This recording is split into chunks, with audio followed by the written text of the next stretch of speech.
अस्सलाम वालेकुम वरहमतुल्लाहि वबरकातुहू। मोहतरम जनाब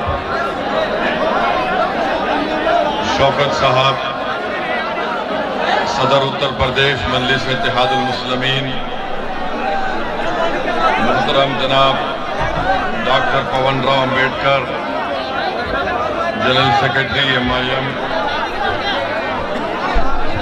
इंतसार अंसारी साहब, शमीम कुरैशी साहब, आबिद साहब, इमरान कासमी साहब,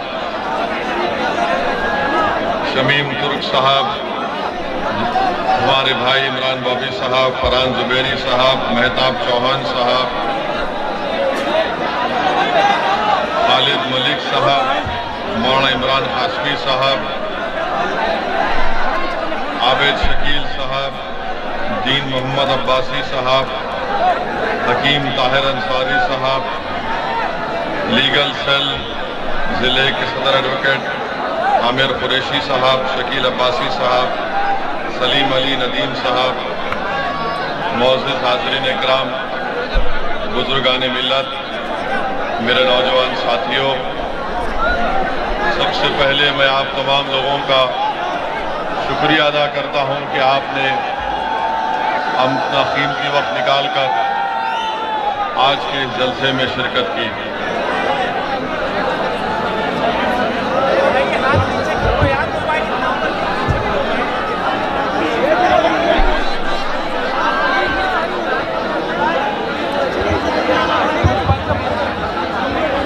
मेरे अजीज दोस्तों और बुजुर्गों,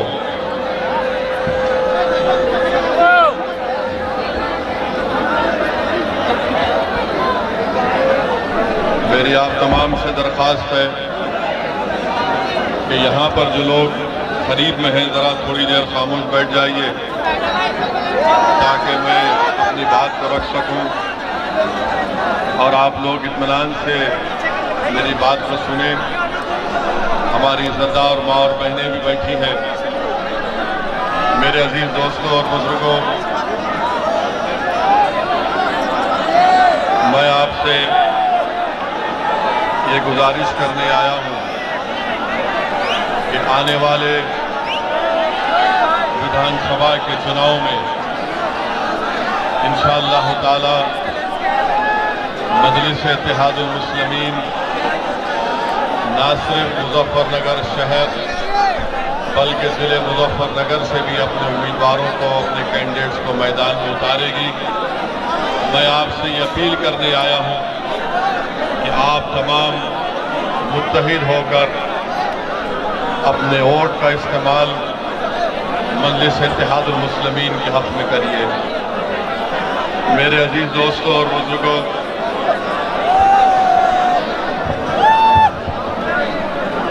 मैं आपको ये भी बताने आया हूँ कि उत्तर प्रदेश में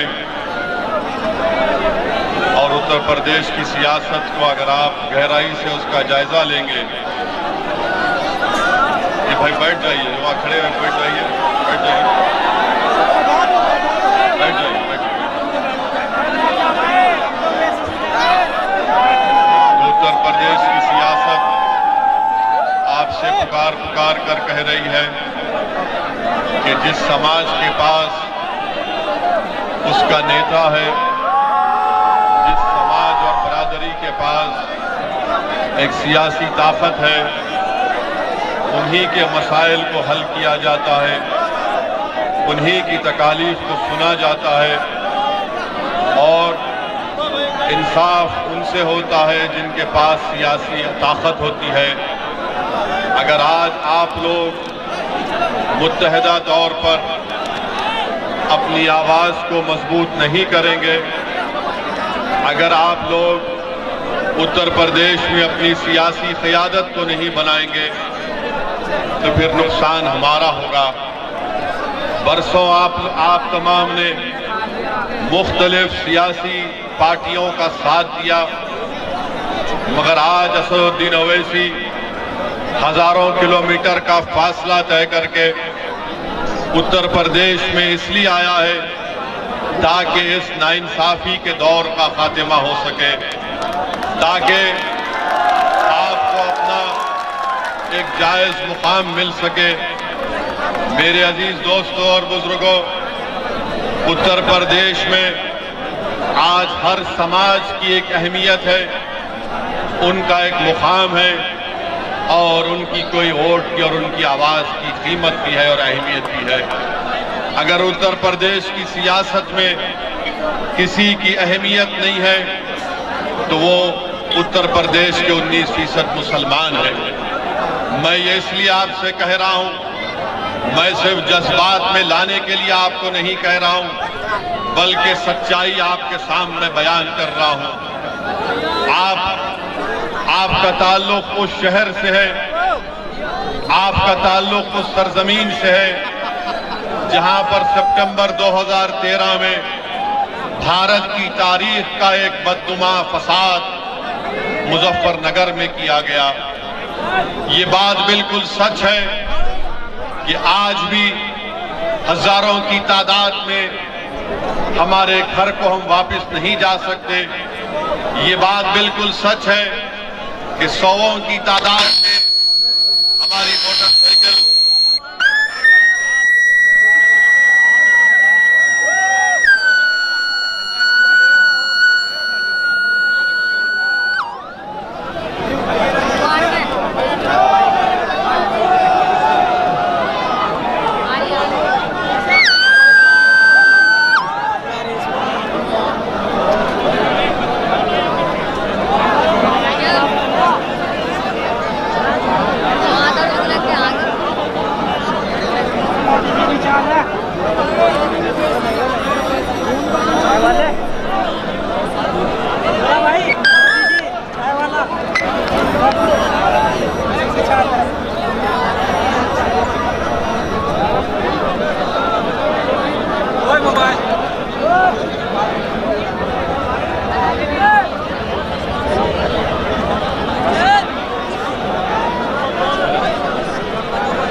ये भी एक हकीकत है कि जब मुसलमानों की नाइंसाफी की बात होती है तो माइक बंद हो जाता है।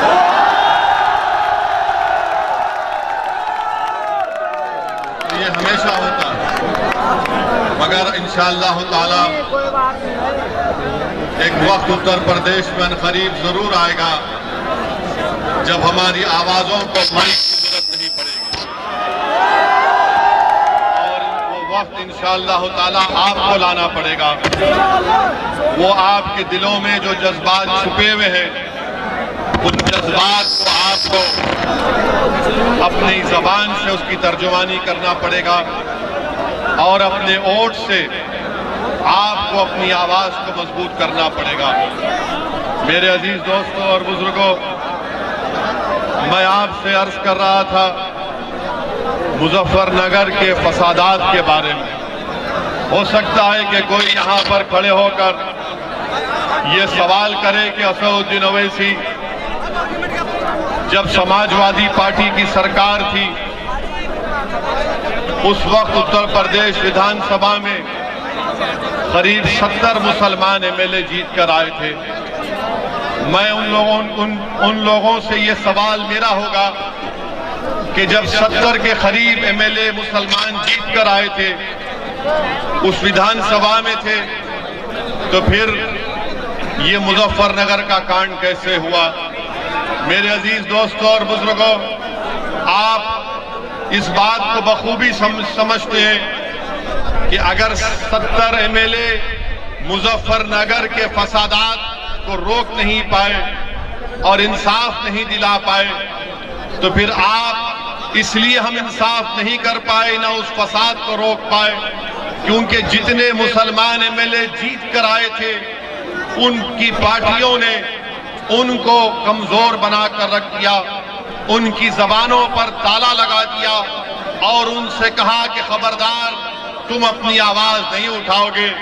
मजलिस इत्तेहादुल मुस्लिमीन आपसे वादा कर रही है कि अगर आपके वोट और अल्लाह के फजलो करम से मजलिस का उम्मीदवार विधायक बनकर उत्तर प्रदेश की विधानसभा में जाएगा तो उसको हम पूरी इजाजत देंगे कि हर नाइंसाफी के खिलाफ आवाज उठनी चाहिए, चाहे मुसलमान पर हो या हमारे हिंदू भाई पर हो या दलित पर हो या बैकवर्ड क्लास पर हो।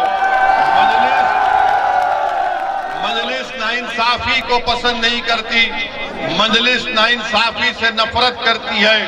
और मेरे अजीज दोस्तों और बुजुर्गों, समाजवादी की सरकार थी, मुजफ्फरनगर का फसाद हुआ, इतनी बड़ी तादाद में पार्टीशन के बाद अगर लोग बेघर हुए तो करीब 40,000 और 50,000 के करीब गरीब मुसलमानों ने अपने गांव को, अपने घर को, अपनी जमीन को, अपनी लहलहाती खेतों को, अपनी मस्जिदों की वीरानी को कबूल करना पड़ा। आज मैं आपसे वादा करने आया हूं कि आपको जमहूरी तरीके से, ताकि अब जब आप और हमने अपनी आंखों से उस मुजफ्फरनगर के फसाद को देखा, अगर हमने ये नहीं चाहते कि इंशाअल्लाह दोबारा इस तरह के फसादात हो, तो अगर इसको रोकना चाहते हैं तो मेरी आपसे गुजारिश है कि ना सिर्फ मुजफ्फरनगर की जनता से बल्कि उत्तर प्रदेश के मेरे गयूर मुसलमानों से कि आपको एक सियासी ताकत बनना पड़ेगा, आपको अपनी क़यादत को बनाना पड़ेगा। मुजफ्फरनगर के मेरे गयूर भाइयों और बहनों, मैं मुजफ्फरनगर के मेरे साथियों, कब तक आप समाजवादी पार्टी के लिए, कांग्रेस के लिए, बीएसपी के लिए, आरएलडी के लिए आप कब तक दरी बिछाते रहेंगे? आप दरी बिछाते रहे और उनको उनके सरों पर आप अपना ताज रखते रहे। मैं आपसे वादा कर रहा हूं कि अब दरी बिछाने का वक्त नहीं है, अब आपको ताज पर बैठने का वक्त है, अपने सर पर ताज रखने का वक्त है। हम दरी नहीं बिछाएंगे, अब हम चादर नहीं फैलाएंगे, हम अपना हिस्सा उत्तर प्रदेश की सियासत में लेकर रहेंगे इंशाअल्लाह ताला। ये तब्दीली आपको पैदा करना है। आप कब तक इन तमाम पार्टियों के लिए, इनके नेताओं के लिए दरी बिछाते थे कि ये नेता आ रहा है, समाजवादी का नेता, कांग्रेस का नेता, आरएलडी का नेता, बीएसपी का नेता।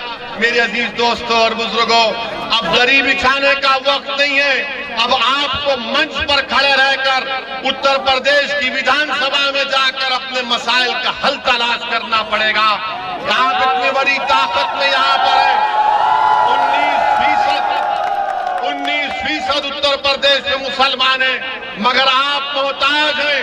किसके मोहताज हैं? इन तमाम सियासी पार्टियों के।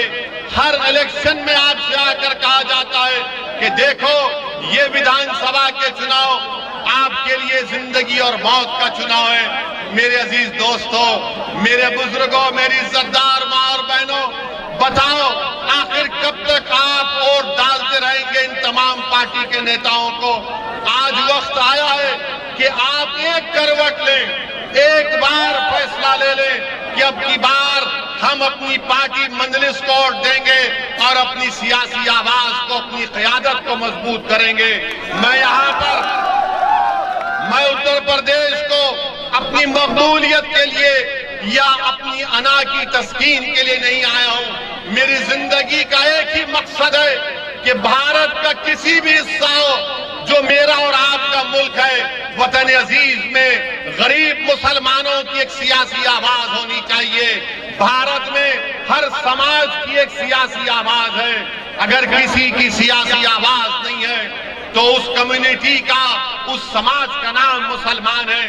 आपको डराया जाता है, आपको डराया जाता है कि मुसलमान अगर नेता बनेगा तो फिरका परस्ती में इजाफा होगा। मैं आपसे पूछना चाह रहा हूं, यही मुजफ्फरनगर में क्या तुमने कभी फिरका परस्त ताकतों का या आरएसएस का, तुमने बीजेपी का कभी आपने साथ किया? हरगिज नहीं दिया। आपने कभी बीजेपी का, आरएसएस का साथ नहीं दिया।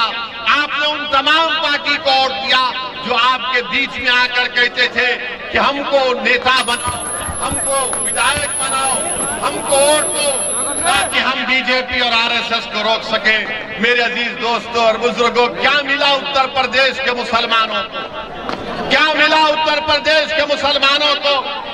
मीरठ का फसाद हुआ, तुमसे कहा गया मीरठ भूल जाओ, तो हाशिमपुरा हुआ, हाशिमपुरा कहा गया कि हाशिमपुरा भूल जाओ, तो मलियाना हुआ, फिर कहा गया मलियाना भूल जाओ, तो मुजफ्फरनगर हो गया। अब आकर कह रहे हैं कि मुजफ्फरनगर की बात मत करो। मैं जब यहां पर आ रहा था तो ऐसे लोग मुझे फोन करे और कहे कि ओवैसी साहब आप मुजफ्फरनगर को जा रहे हैं, अपनी तकरीर में मुजफ्फरनगर के फसाद का जिक्र मत करिए। मैंने कहा क्या जिक्र करूं? तो कहा कि आप जो है ना भड़काऊ भाषण मत दीजिए। मैं उनसे पूछता यही इन लोगों की सोच है जो गरीब मुसलमानों का सौदा करते हैं दिल्ली में बैठकर या लखनऊ में बैठकर। अरे नाइंसाफी का जिक्र करना चाहिए। मैं मुजफ्फरनगर का जिक्र, मैं मलियाना का जिक्र, हाशिमपुरा का जिक्र, मीरठ का फसादात का जिक्र वोट हासिल करने के लिए नहीं कह रहा हूं। मैं इसलिए कर रहा हूं कि नाइंसाफियों को नहीं भूलना चाहिए। जब आप नाइंसाफियों को भूल जाएंगे तो दोबारा नाइंसाफी होगी। जिस दिन आप नाइंसाफियों को याद रखेंगे कि हाँ जिस्म पर यहाँ पर जख्म आया था, इस जख्म को याद रखना पड़ेगा। मैं जख्मों को खोलने के लिए नहीं आया हूं, मैं आपको याद दिलाने के लिए आया हूं कि नाइंसाफी किसने की और आपको क्या हासिल हुआ। मेरे अजीज दोस्तों और बुजुर्गों, आप ये भी जानते हैं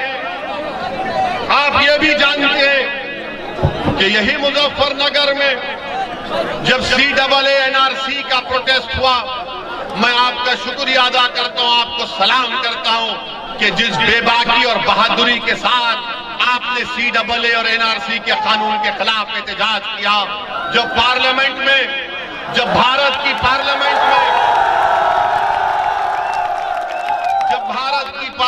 में CAA और NRC का कानून पार्लियामेंट में आया, मेरे अजीज दोस्तों और बुजुर्गों, कांग्रेस पार्टी भी है, समाजवादी भी है, BSP भी है, ममता बनर्जी की पार्टी भी है, सब पार्टियां हैं जो अपने आप को नाम निहाद सेकुलर कहती हैं। बीजेपी ने कानून लाया। कौन था पार्लियामेंट में खड़े होकर जिसने पूरे देश के सामने बता दिया कि कानून भारत के संविधान के खिलाफ है? किसने कानून को फाड़कर पैगाम दिया भारत की जनता को कि हम नाइंसाफी को बर्दाश्त नहीं करेंगे? मेरे अजीज दोस्तों और बुजुर्गों, मुझसे कई दूसरी सियासी पार्टियों के कायदीन ने कहा कि ओवैसी तुमको क्या जरूरत थी कानून को फाड़ने की? तो मैंने कहा मेरी तकरीर को तुमने पार्लियामेंट में नहीं सुना। मैंने वो काम किया जो गांधी ने किया था। गांधी ने उस वक्त के सफेद फार्म हुकूमत के गलत कानून को फाड़ दिया था। मैं भी इस कानून को फाड़ता हूं क्योंकि मुसलमानों के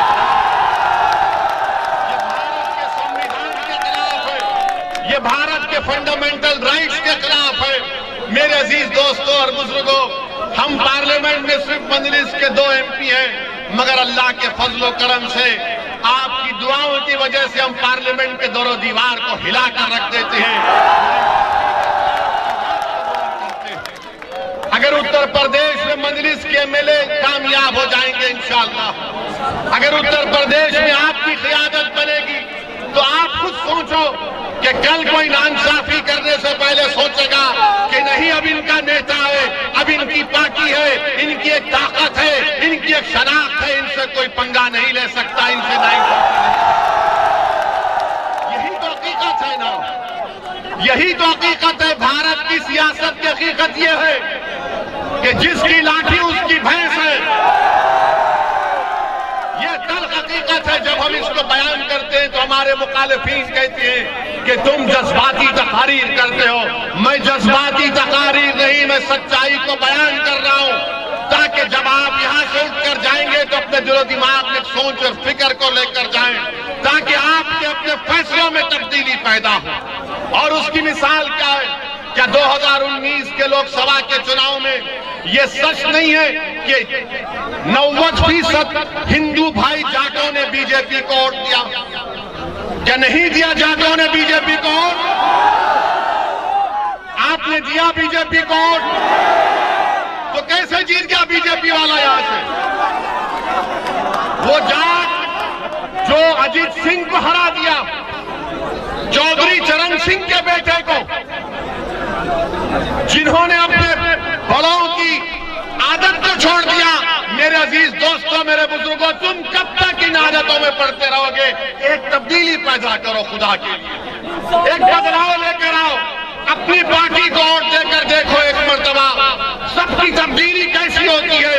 जब जाटों ने अजीत सिंह को छोड़ दिया, चौधरी चरण सिंह की पार्टी को छोड़ दिया, तो क्या उत्तर प्रदेश के मुसलमान उस रिवायती सियासत को छोड़ेंगे? नहीं छोड़ेंगे। मेरे अजीज दोस्तों और बुजुर्गों, जहां पर बात CAA NRC के कानून की आई, तो मैं यहां पर हाजी हसन साहब, जो मुजफ्फरनगर खालापार एरिया के रहने वाले, जिनके घर में घुसकर योगी की हजरत पुलिस ने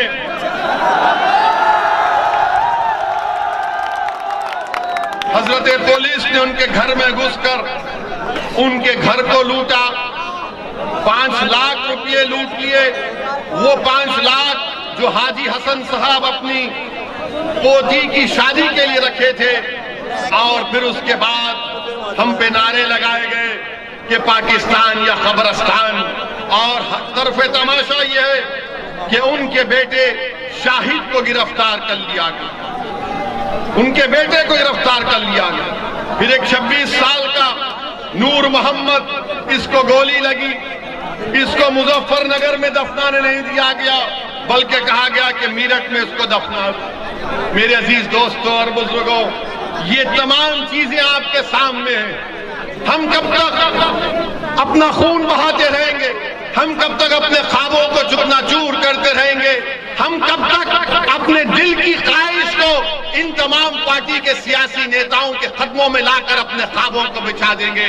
याद रखो, आपके ख्वाब आप पूरा करेंगे, आपकी मंजिल आप तय करेंगे, आपके फैसले आप करेंगे, आपका वोट आपकी पार्टी को मिलेगा।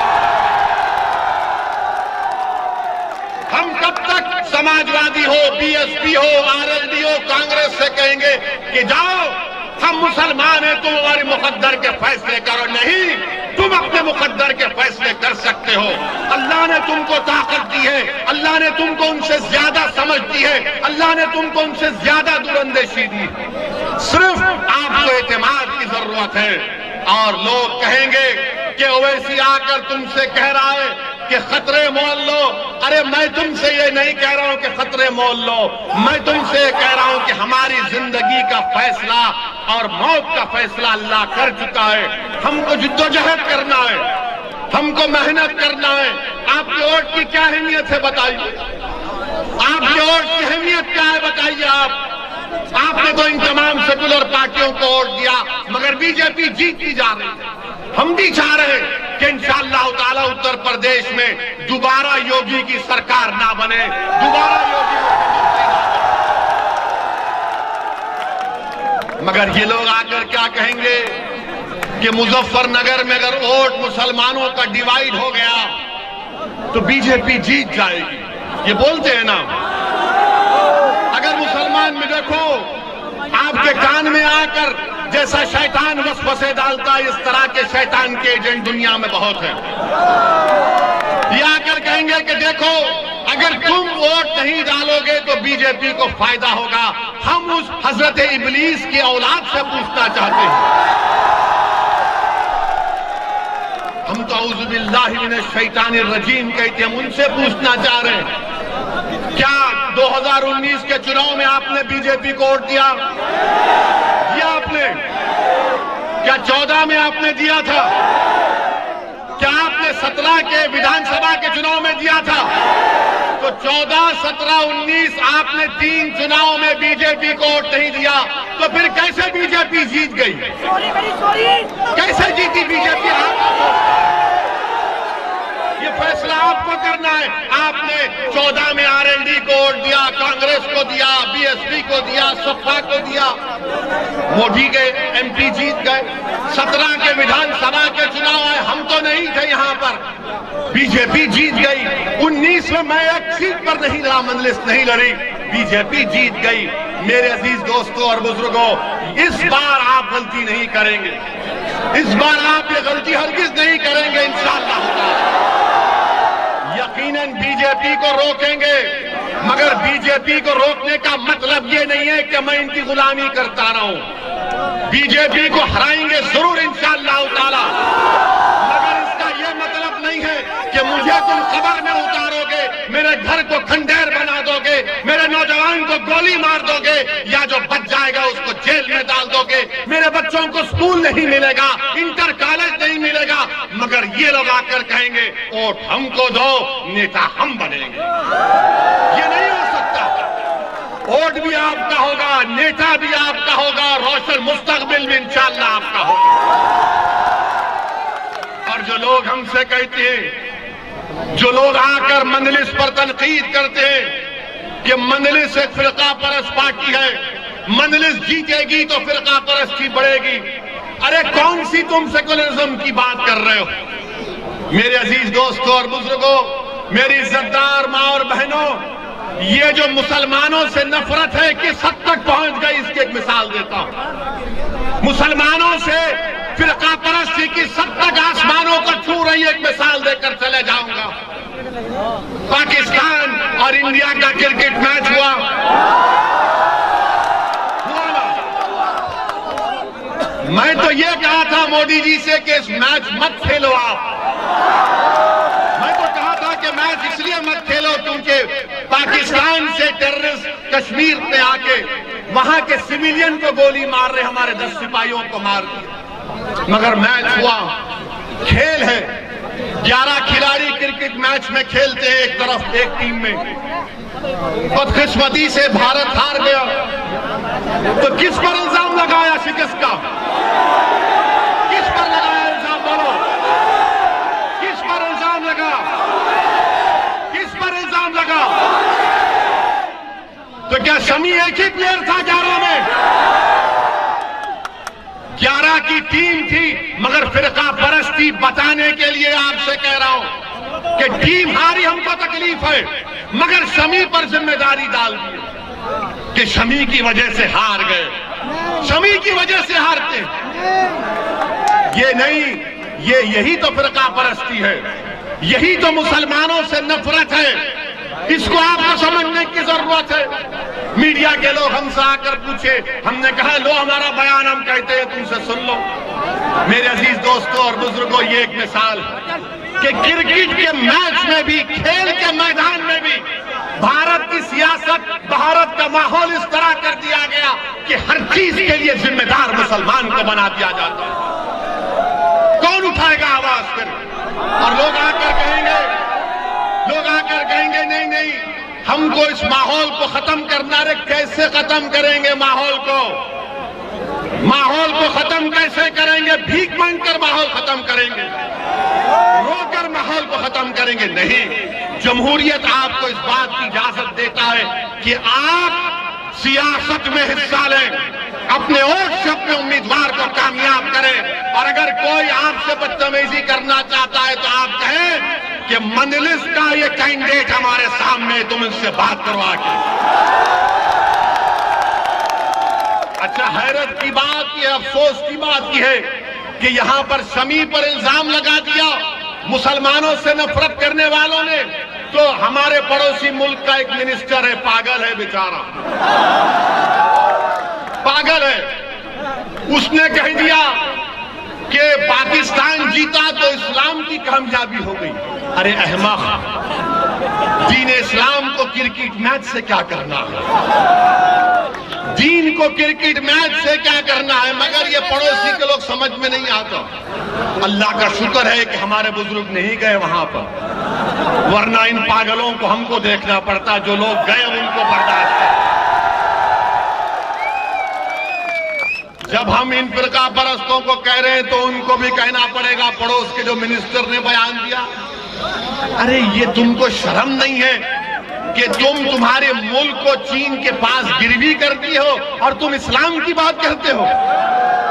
वो चीन जो जिनजियांग में मुसलमानों को 20 लाख मुसलमानों को कैद में बंद कर दिया, जिनको जबरन सूअर खिलाया जा रहा है चीन में, आज वो मिनिस्टर इस्लाम की कामयाबी की बात करता है। अरे मिनिस्टर, पाकिस्तान में तुम एक मलेरिया की दवा नहीं बना सकते, तुम एक मोटरसाइकिल का टायर तैयार नहीं कर सकते। भारत बहुत आगे है, भारत से पंगा मत लो। ये हमारा घर का मामला, हम घर में तय कर लेंगे। हमको पाकिस्तान से कभी मतलब था ना कभी रहेगा। और हम ये हमारे शमी को गाली देने वालों से कहेंगे, प्यारे शमी के जैसा बॉलर फिर कभी नहीं मिलेगा, मगर दुश्मनी करना है, नफरत फैलाना है, हमारे हिंदू भाइयों में नफरत फैलाना है कि देखो 11 की टीम में 1 से हार गए। मेरे अजीज दोस्तों और बुजुर्गों, आपको यह भी बताना जरूरी समझता हूं कि आप त्रिपुरा में, भारत का एक स्टेट है त्रिपुरा, वहां पर पिछले 5 दिन से 15 मसाजिद को नुकसान पहुंचा दिया गया। 15 मसाजिद को नुकसान पहुंचा दिया गया, बाज़ मसाजिद को जला भी दिया गया। ये कहां गए मोदी जी? कहां गए अमित शाह? कहां गए सबका साथ, सबका विकास, सबका विश्वास? मेरे अजीज दोस्तों और बुजुर्गों, हम त्रिपुरा की सरकार से, भारत के प्रधानमंत्री से कह रहे हैं कि रोकिए त्रिपुरा में जो ये फिरका परस्त विश्व हिंदू परिषद और बजरंग दल के लोग जो त्रिपुरा की मस्जिदों को नुकसान कर रहे हैं, रोकिए। ये तमाम के तमाम आपके लोग हैं, आप अगर 1 मिनट में उनको रोक सकते हैं, मगर 15 मसाजिद को नुकसान पहुंचा दिया गया।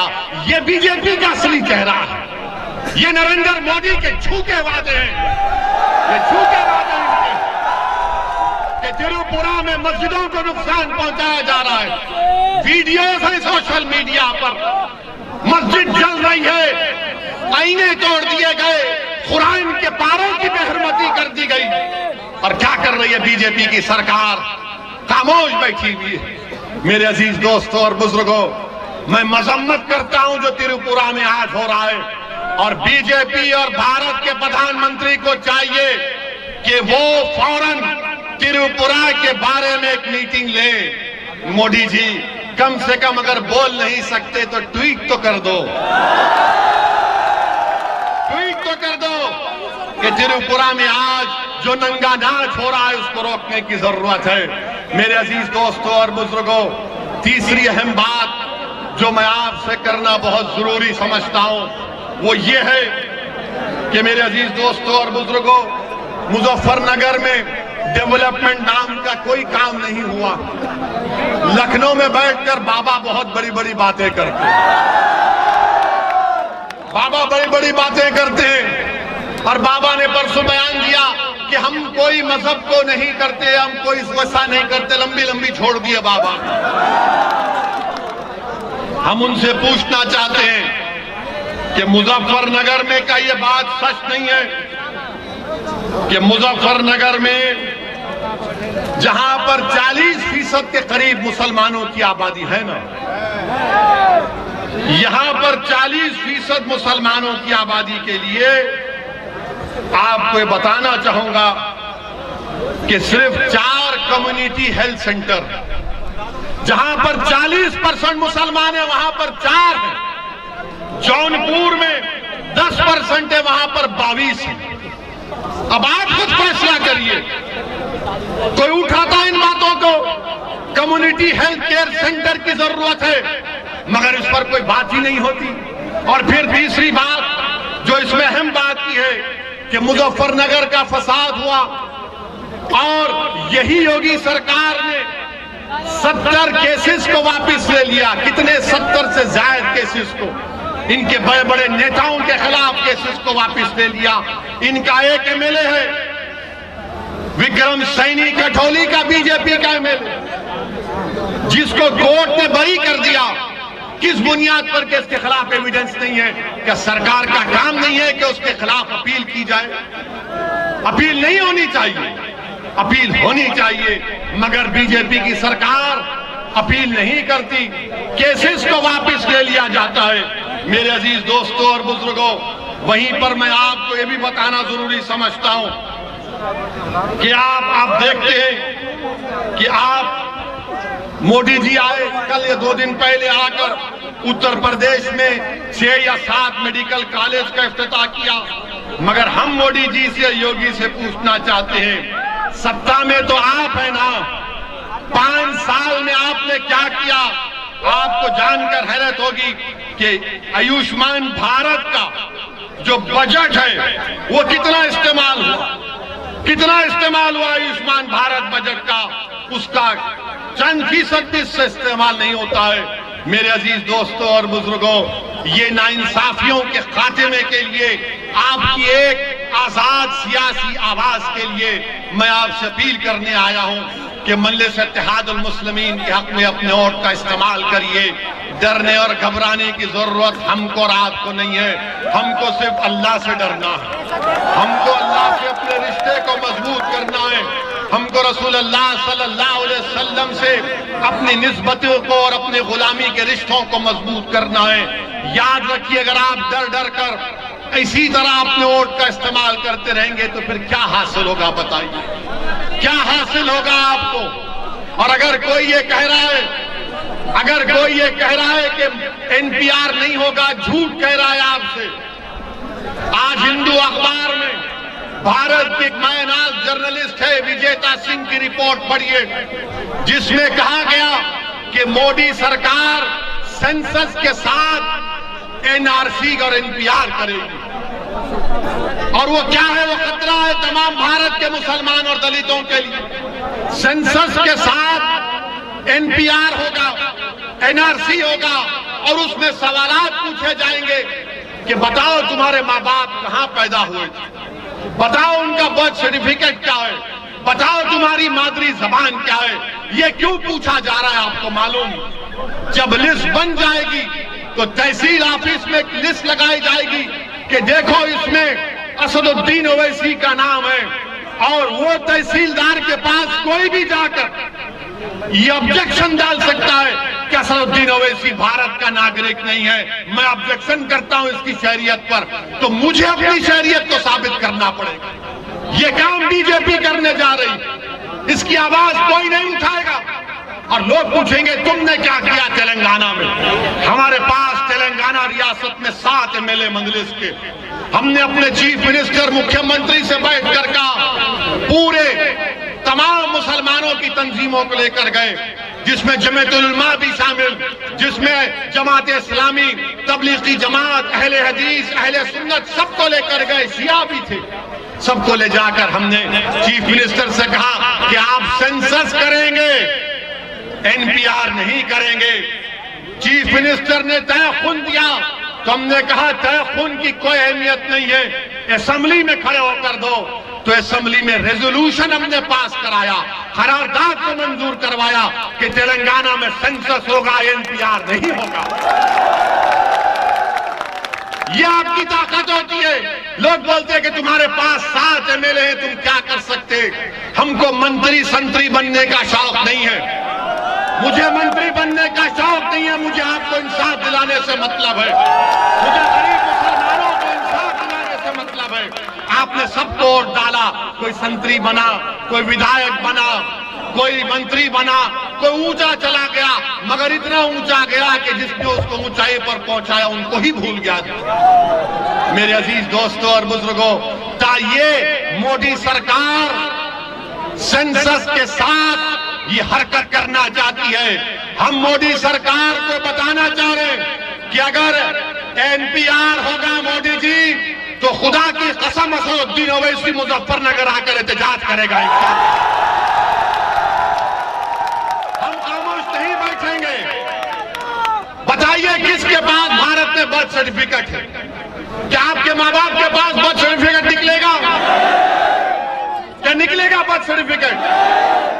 वो यूपी का बच्चा है जो इंदौर गया, इंदौर मध्य प्रदेश में गया, उसका नाम तस्लीम था, चूड़ियां बेच रहा था, तो उसको मारा गया कि तू कुछ और हरकत कर रहा है, तो उसको जेल में क्यों डाल दिया गया मालूम आपको? अब तक 3 हफ्ते से तस्लीम जेल में है, कोई गलती नहीं है, गलती सिर्फ उसके आधार कार्ड में एक नाम की गलती है, तो कहा गया तेरा आधार कार्ड झूठा है।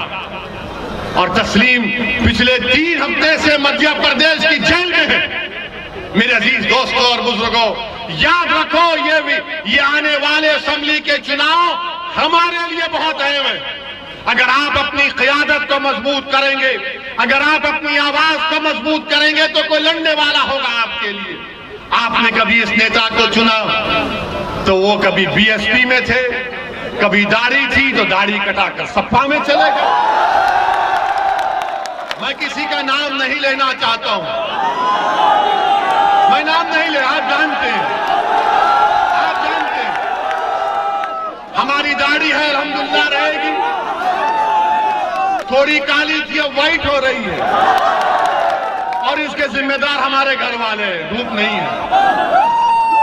मगर मेरे अजीज दोस्तों और बुजुर्गों, ये दल बदल की सियासत से काम नहीं चलने वाला है कि अगर उनको सिर्फ अपनी पड़ी है, मगर कौम के बारे में कौन सोचेगा, मिल्लत के बारे में कौन सोचेगा, लीडरशिप कौन बनाएगा, कौन आवाज बनेगा मजलूमों की? हम मजलूम हैं, वो जालिम बैठे हैं इख्तिदार की कुर्सियों पर। हमको अपनी मजलूमियत को समझते हुए जालिम के जुल्म को रोकना पड़ेगा। अगर नहीं रोकेंगे तो नतीजा देख रहे हैं कि उत्तर प्रदेश में हजारों की तादाद में हमारे कुरैश भाई बेरोजगार हो चुके हैं, हजारों की तादाद में कुरैश भाई बेरोजगार हो चुके हैं। बुनकर का कारोबार करने वाले हमारे अंसारी भाई, उनके पावरलूम बंद पड़े क्योंकि योगी सरकार ने उनकी माशियत को बर्बाद कर दिया, बरकी की बिजली की कीमतों में इजाफा करके। मेरे अजीज दोस्तों और बुजुर्गों, ये मसाइल हमारे हैं ना, इन मसाइल पर कौन आवाज उठाएगा? अब जहां तक बीजेपी का सवाल है, लोग बहुत सी बातें करते हैं कि आप बीजेपी के बारे में नहीं बोलते। अरे जितना हम मोदी के बारे में बोलते शायद ही कोई बोलता हो। क्या पार्लियामेंट में खड़े होकर हमने कहा था कि मोदी जी आप दोबारा प्रधानमंत्री बन जाएंगे? किसने कहा था? मुलायम सिंह यादव ने कहा था। कि हमने पार्लियामेंट में जाकर मोदी जी के गले मिल लिए? कौन गले मिला था?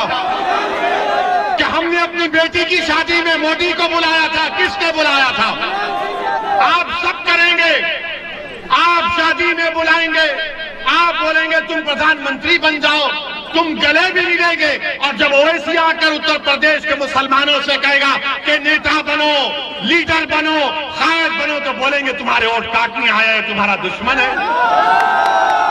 हम तुमको वोट डालते रहेंगे, हम तुम्हारे लिए दरी बिछाएंगे, तुम्हारे सर पर ताज रखेंगे, और हम भीख का कासा लेकर अपने बच्चों की जिंदगी की भीख मांगेंगे।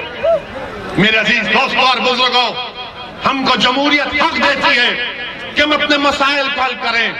आप देखिए तेलंगाना में हमने गवर्नमेंट पर दबाव डालकर वहां पर तेलंगाना में 60,000 मुसलमान बच्चे और बच्चियां बगैर फीस दिए गवर्नमेंट के स्कूल में पढ़ती है, क्लास 6 से क्लास 12वीं तक। बेहतरीन स्कूल है। क्या इस तरह का काम उत्तर प्रदेश में नहीं किया जा सकता? क्या अब आपको बच्चों को, अपने बच्चे और बच्चियों को पढ़ाने का शौक नहीं है? हर मुसलमान को है, मगर पैसे नहीं है पढ़ाने के लिए, हकीकत है। मेरे अजीज दोस्तों और बुजुर्गों, और फिर मोदी की हुकूमत है, कितनों के पास मोटरसाइकिल है? हाथ उठाओ।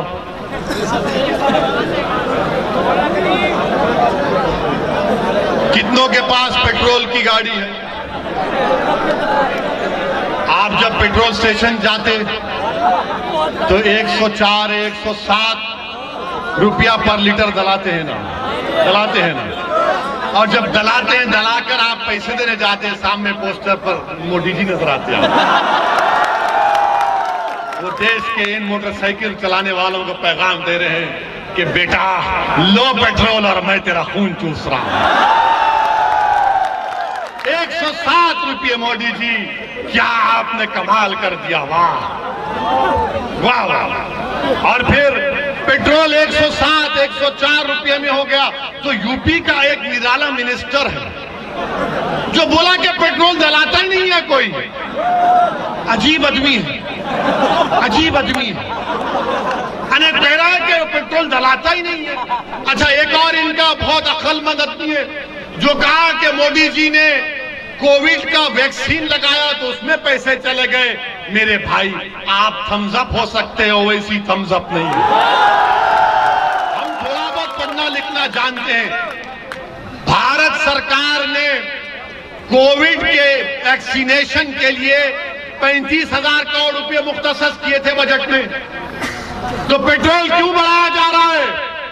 क्या मोदी जी आपको गरीबों से मोहब्बत नहीं है? आज पेट्रोल की कीमत बढ़ रही है, तरकारी की कीमतों में इजाफा हो चुका है। हमारी मां और बहनें, आप बताओ, तरकारी में इजाफा हुआ नहीं हुआ? कितनी कीमत बढ़ चुकी है तरकारी की, खाने को खाना नहीं है। हम कुछ भी नहीं खा सकते, गरीब भारत का भूखा मर रहा है। मगर मोदी जी और बीजेपी आरएसएस कह रही है कि गाय का गोश्त की बात करो, मॉब लिंचिंग की बात करो, भड़काओ, दुश्मनी पैदा करो, क्रिकेट मैच है तो भी शमी को ब्लेम कर दो। और मेरे अजीज दोस्तों, बुजुर्गों, हम पर इल्जाम लगता है कि हम ही जज्बाती तकारीर करते हैं, मगर आप अपने दिल पर हाथ रखकर बताइए, आप जानते हैं मौलाना कलीम सिद्दीकी को?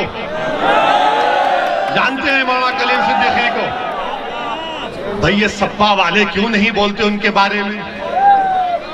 क्यों नहीं बोलते समाजवादी वाले? बीएसपी क्यों नहीं बोलती? आरएलडी क्यों नहीं बोलती? कांग्रेस क्यों नहीं बोलती? इसलिए नहीं बोलते, जब जाकर पूछो उनसे, इनके नेताओं से पूछो, बोलो ना मौलाना कलीम सिद्दीकी के बारे में, तो कहेंगे अगर कलीम सिद्दीकी के बारे में बोला जाएगा तो योगी और मोदी नाराज हो जाएंगे, हमको हिंदू भाइयों का वोट नहीं मिलेगा। मौलाना कलीम सिद्दीकी को एक झूठे केस में गिरफ्तार किया गया। मौलाना कलीम सिद्दीकी और उनके साथियों पर जुल्म किया जा रहा है, और इसके खिलाफ अगर किसी ने आवाज उठाई तो मजलिस इत्तेहादुल मुस्लिमीन ने आवाज उठाई। मेरे अजीज दोस्तों और बुजुर्गों, आज आप देखिए कि हर चीज मैं आपके सामने खुलकर बयान कर रहा हूं ताकि आप एक पैगाम लेकर यहां से उठें, ताकि आप आने वाले विधानसभा में मजलिस के हक में अपने वोट का इस्तेमाल करें। मैं फिर से आपसे अपील कर रहा हूं कि 2014 में, 2017 में, 2019 में आपने नाम निहाल सेकुलर पार्टियों को वोट दिया, मगर ये बीजेपी को रोकने से नाकाम साबित हुए।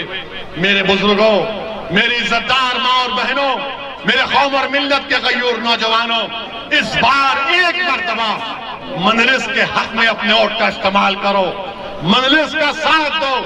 याद रखो, अगर आज समाजवादी, बीएसपी, कांग्रेस, आरएलडी में अगर मुसलमानों की तरफ कोई देख रहे हैं तो क्यों देख रहे हैं आपको मालूम?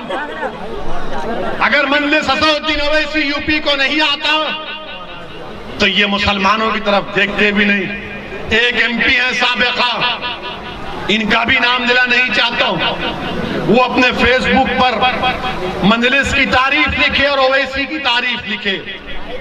हमारे जिम्मेदारों ने उनसे राब्ता किया और बोला कि साहब आपने बड़ी तारीफ की, तो कहा कि तहज्जुद में उठा था, दिल में तकलीफ हो रही थी तो मैंने लिख दिया। हमारे लोग खुश हो गए, मैं मुस्कुरा रहा था। मेरा ठीक है। 2 दिन के बाद मालूम हुआ कि अखिलेश यादव के बगल में खड़े होकर फोटो ले रहे हैं। हमारी तारीफ लिखेंगे तो अखिलेश बोलेगा आजा मेरे पास। मजलिस के डर से बुला रहे हैं तो मालूम हो गया कि उत्तर प्रदेश के मुसलमानों में मजलिस अपना घर बना चुकी है, एक मुकाम पैदा कर चुकी है। अखिलेश यादव हो, कांग्रेस हो, आरएलडी हो, तुम नेताओं को ले रहे हो, मैं जनता को अपने साथ लेके जाऊंगा।